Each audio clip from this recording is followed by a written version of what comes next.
In this video, I am going to show you how to ask the AI Advisor a question in Origin Financial. Let's get started. First, access the AI Advisor. On desktop, look for the Ask Anything button in the main navigation bar or open the AI Command Center. Once you click it, a chat interface will appear where you can start typing your questions. You may also see the star icon across charts and insights. Clicking it gives you quick AI explanations for specific data points. Now, when asking a question, use natural language. Just type like you're talking to a real advisor. For example, you can ask things like, am I on track for retirement? Or can I afford to move next year? To get better answers, be specific. Include details like amounts, timelines, or goals. For example, ask, how will my cash flow change if I save $500 more per month? Instead of something too general.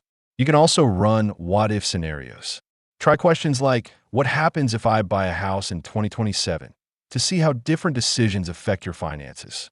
If you want to support our channel, feel free to use our affiliate link in the description below. Thanks for watching, and I will see you in my next video.